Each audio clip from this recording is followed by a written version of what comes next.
बात उस रात की है जब कमल अपने गांव से हॉस्टल जा रहा था।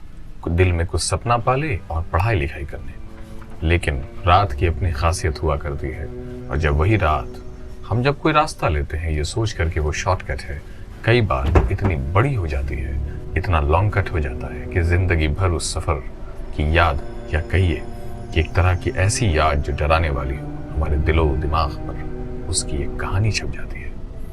कमल के साथ कुछ ऐसा ही हुआ। अमावस्या की रात थी, कमल चला जा रहा था और रास्ता दूर था, मंजिल दूर थी। कमल को इत्तेफाक से उसकी किस्मत कही है कि उसे लगा कि एक बस आ रही है, और वो आ भी रही थी। और उसने बस को, जैसे हर पैसेंजर हाथ देता है, उसने दिया और बस बिल्कुल वक्त पे रुक गई। बिल्कुल एक झोंक में कमल बस पे चढ़ गया और खड़ा हो गया, और फिर बस वहां से शुरू हो गई। अचानक कमल ये देखता है कि उस पर जितने पैसेंजर्स हैं, जितने यात्री हैं, जितने मुसाफिर हैं, एक तो वो अजीब लग रहे हैं, और दूसरी बात कि वो सब के सब खड़े कमल को देख रहे हैं। ये देखकर कमल थोड़ा सा एम्बैरेस हुआ और थोड़ा अनकंफर्टेबल हो गया। अचानक कमल ने देखा कि बस की आखिरी वाली सीट खाली है, और कमल वहां जाकर बैठ गया। कमल जैसे ही वहां बैठा, वो सारे के सारे जो पैसेंजर्स थे वो कमल को मुड़कर देखने लगे। आपको सुनाते हुए मुझे कुछ ऐसी बात फील हो रही है, जैसे लग रहा है कि कुछ सिहरन पैदा हो रही है।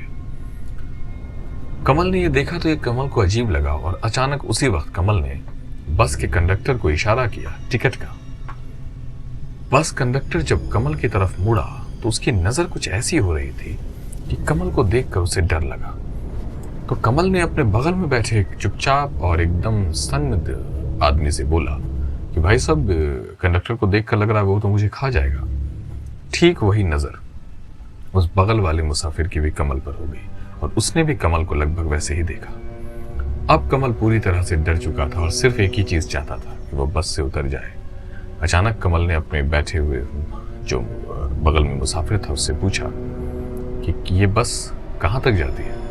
उसने कहा कि ये बस रुकती ही नहीं है, बस चलती चली जाती है। नतीजा ये हुआ कि अब कमल उतरने को बेताब था, लेकिन मामला कुछ और था। अचानक क्या होता है कि कमल खड़ा हो जाता है, और कमल को लगता है कि मैं रुकवा कर उतर जाऊंगा, लेकिन बात बदल गई थी। अभी कमल भी खड़ा हुआ और वो सारे के सारे मुसाफिर खड़े हो गए, और वो बिल्कुल लाश जैसे लग रहे थे देखकर। खैर, बस में अचानक क्या होता है कि एक झटका लगता है, और जैसे लगता है कि कमल ऊपर से नीचे तक, नीचे से ऊपर तक बिखर गया।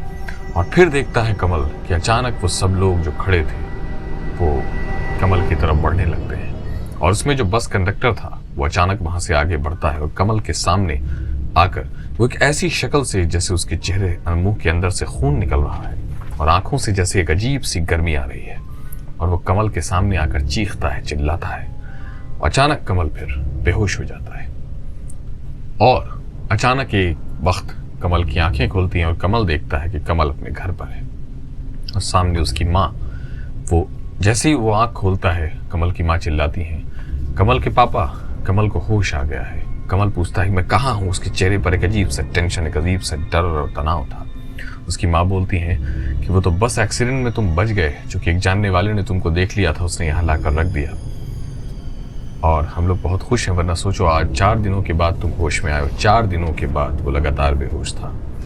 लेकिन उस रात जो घटना घटी वो ऐसी थी जिसकी कहानी सिर्फ कमल जानता था। और कमल के साथ उस रात एग्जैक्टली क्या हुआ था, हमने तो वो बात बताई है जो कमल ने नरेट की है। कई ऐसी बातें भी होंगी, ऐसी फीलिंग्स भी हुए होंगे जो कमल न बता सकता है, न हम और आप समझ सकते हैं।